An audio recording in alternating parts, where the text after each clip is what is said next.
بسم اللہ الرحمن الرحیم۔ السلام علیکم۔ ایک مرتبہ حضرت علی رضی اللہ کوفہ کی مسجد میں تشریف فرما تھے۔ مجمع میں شام سے آیا ہوا ایک مسافر بھی نہایت ادب سے کھڑا ہوا اور عرض کی، اے امیر المومنین، مجھے کچھ سوالات میں تشویش ہے۔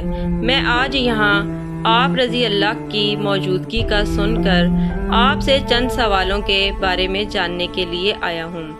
آپ رضی اللہ سے ان کے متعلق درست معلومات چاہتا ہوں۔ آپ رضی اللہ نے جواب دیا، اگر تم سوالات پوچھنا چاہتے ہو تو پوچھو، اگر ضد بازی یا بحث کا ارادہ رکھتے ہو تو محفل کے آداب کو دیکھو اور خاموشی سے بیٹھ جاؤ۔ یہ مکالمہ سن کر ہجوم میں لوگ بھی آپ کی جانب متوجہ ہوئے۔ اس شخص نے آپ رضی اللہ سے سوالات کا آغاز کیا اور کہا، اے امیر المومنین، مجھے یہ بتائیں کہ تخلیق کائنات میں اللہ نے سب سے پہلے کس کو تخلیق کیا؟ آپ رضی اللہ نے فرمایا، اللہ نے سب سے پہلے نور کو پیدا کیا۔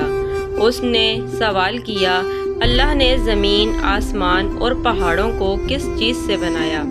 آپ رضی اللہ نے فرمایا، اللہ نے آسمانوں کو پانی کے بخارات، زمین کو پانی کی جھاگ اور پہاڑوں کو پانی کی موجوں سے بنایا۔ پھر اس نے سوال کیا کہ مکہ کو ام القریٰ کیوں کہا جاتا ہے؟ آپ رضی اللہ نے فرمایا، ام القریٰ کے معنی ہر ترتیب کی ماں، کیونکہ زمین کی ہر چیز اس کے نیچے سے بچھائی گئی، اسی لیے عرب کے شہر مکہ جہاں بیت اللہ شریف ہے اسے ام القریٰ کہا جاتا ہے۔ اس آدمی نے اگلا سوال کیا، زمین کے اوپر کے آسمان کو کس چیز سے پیدا کیا گیا؟ آپ رضی اللہ نے جواب دیا، رکی ہوئی فوج سے۔ پھر اس نے عرض کی، اے امیر المومنین، سورج اور چاند کا طول و عرض کتنا ہے؟ آپ رضی اللہ نے جواب دیا، 900 فرسخ ضرب 900 فرسخ۔ فرسخ فارسی زبان کا لفظ ہے اور ایک فرسخ میں 10 کلومیٹر لمبائی گنی جاتی ہے۔ اس نے اگلا سوال کیا کہ ستارے کا طول و عرض کتنا ہے؟ آپ نے جواب دیا، 12 فرسخ ضرب 12 فرسخ۔ اس اجنبی نے نہایت ادب سے درخواست کی کہ اے امیر المومنین، جیسا کہ قرآن پاک میں 7 آسمانوں کا ذکر ہے، آپ رضی اللہ مجھے ان 7 آسمانوں کے نام اور ان کے رنگ بیان کر دیجئے۔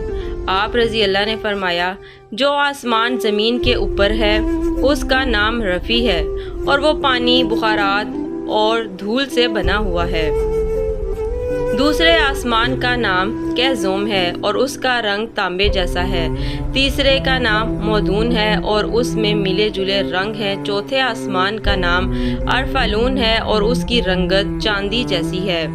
پانچویں آسمان کا نام حیون ہے اور اس کی رنگت سونے جیسی ہے۔ چھٹے آسمان کا نام عروس ہے اور وہ سبز یاقوت کا بنا ہوا ہے۔ ساتویں آسمان کا نام اجمہ ہے اور یہ سفید موتیوں سے بنا ہوا ہے۔ اس آدمی نے اگلا سوال کیا، اے علی، آپ رضی اللہ تعالیٰ مجھے یہ بتائیں، بیل وہ واحد جانور ہے جس نے آسمان کی طرف اپنا سر نہیں اٹھایا، ایسا کیوں؟ آپ رضی اللہ نے جواب دیا، جب سے قوم بنی اسرائیل نے گوسالہ کی پوجا کی تھی تبھی سے بیل شرم کے مارے آسمان کی طرف سر نہیں اٹھاتا۔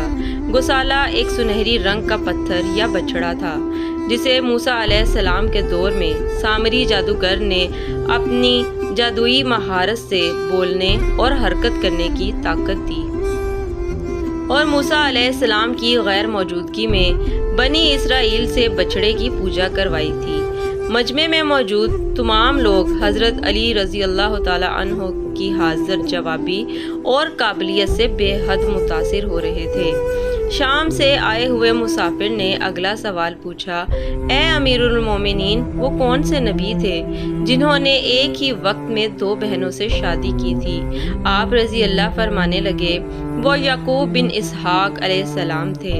انہوں نے ایک ہی دن ایک ہی وقت میں 2 سگی بہنوں لیا اور راحیل سے نکاح کیا تھا، لیکن اس کے بعد اللہ تعالیٰ نے بیک وقت دونوں بہنوں سے نکاح کو اسلام میں حرام قرار دے دیا۔ اس آدمی نے اگلا سوال پوچھا، مد و جزر کیا ہے؟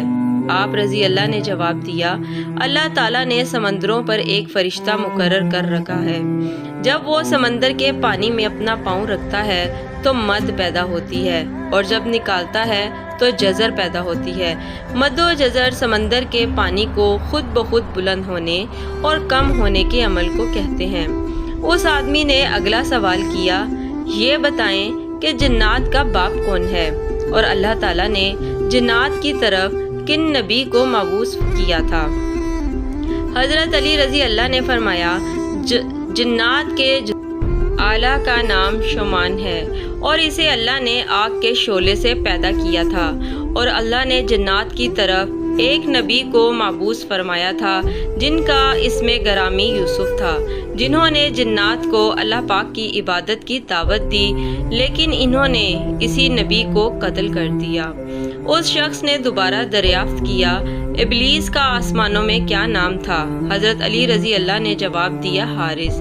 پھر اس نے پوچھا کہ آدم علیہ السلام کا نام آدم کیوں رکھا گیا، اور انہوں نے کتنی عمر پائی؟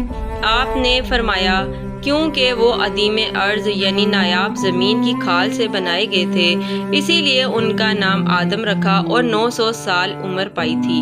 پھر اس نے سوال کیا، میراث میں مرد کے 2 جبکہ عورت کا 1 حصہ رکھا گیا ہے، جبکہ اسلام تو مساوات کا حکم دیتا ہے۔ آپ رضی اللہ فرمانے لگے، جنت میں حضرت حوا نے جو خوشہ اٹھایا تھا اس میں گندم کے 3 دانے تھے، انہوں نے خود 1 رکھا، جبکہ آدم علیہ السلام کو 2 دیے، چونکہ وہ ہمارے لیے اسی نسبت سے وراثت میں مرد کے 2 اور عورت کا 1 حصہ مقرر ہے۔ اس نے پوچھا، مخدوم کون سے نبی پیدا ہوئے؟ آپ رضی اللہ نے فرمایا، اللہ تعالیٰ نے آدم علیہ السلام، ان کے بیٹے شیش، حضرت ادریس علیہ السلام، ثانی بن نوح علیہ السلام، حضرت داؤد علیہ السلام، حضرت سلیمان علیہ السلام، حضرت لوط، حضرت اسماعیل، حضرت موسیٰ علیہ السلام، حضرت عیسیٰ اور حضرت محمد صلی اللہ علیہ وآلہ وسلم کو مخدوم پیدا فرمایا۔ پھر اس شخص نے دریافت کیا، روئے ارض پر شیر سب سے پہلے کس نبی نے عرض کیے؟ آپ رضی اللہ نے جواب دیا، حضرت آدم علیہ السلام نے۔ جب حضرت آدم علیہ السلام زمین پر اتارے گئے اور انہوں نے ہر طرف زمین کی خاک اور وسعت اور ہوا دیکھا، اور پھر جب شیطان کے وسوسے کی وجہ سے قابیل نے حابیل کو قتل کیا تو آدم علیہ السلام نے شدید غم میں یہ اشعار کہے جن کا ترجمہ یہ ہے، اور ان کے رہنے والے بدل گئے، اور زمین کا چہرہ خراب اور گرد آلود ہو چکا ہے، رنگ و ذائقہ رکھنے والی چیز بدل گئی ہے، خوبصورت چہرے کی بشاشت ماند پڑ گئی ہے۔ میں اپنے طور و حیات کو باعث غم سمجھتا ہوں، اور کیا زندگی کے خاتمے کی وجہ سے مجھے چین مل سکے گا؟ میں آخر آنسو کیوں نہ بہاؤں؟ حابیل قبر میں دفن ہو چکا، اور قابیل نے اپنے بھائی کو قتل کر دیا، ہائے غم حسد، سانولا سلونا بیٹا گم ہو گیا۔ یہ بات سن کر سبھی حاضرین خاموش ہو گئے۔ شام کا وہ شخص پھر بولا، امیر المومنین، حضرت آدم علیہ السلام جنت سے نکالے جانے کے غم میں کتنا عرصہ روئے؟ آپ نے فرمایا، آپ 100 سال تک روتے رہے۔ شامی شخص نے پھر سوال کیا، کفر کی ابتدا کس نے کی اور پہلا کفر کس نے کیا؟ آپ نے جواب دیا، کفر کی ابتدا ابلیس سے ہوئی، اور وہی کائنات کا پہلا کافر ہے۔ اور پھر اس شخص نے آخری سوال کیا، حضرت نوح علیہ السلام کا اصل نام کیا تھا اور ان کی کشتی کا طول و عرض کتنا تھا؟ آپ نے جواب دیا، نوح علیہ السلام کا اصل نام سکن تھا۔ انہیں نوح علیہ السلام کہنے کا سبب یہ تھا کہ انہوں نے 950 برس تک قوم پر نوحہ کیا تھا۔ ان کی کشتی کا طول 800 ہاتھ اور عرض 500 ہاتھ، اور سطح زمین سے اس کی بلندی 80 ہاتھ تھی۔ اللہ ہم سب کا حامی و ناصر ہو، آمین یا رب العالمین۔ اگر آپ کو میری یہ آج کی ویڈیو پسند آئی ہے تو اس کو لائک کر کے میرے چینل کو سبسکرائب کر دیں، اور بیل نوٹیفیکیشن کو بھی آن کر لیں تاکہ مزید اچھی اور معلوماتی ویڈیوز آپ تک پہنچ سکیں۔ اللہ حافظ۔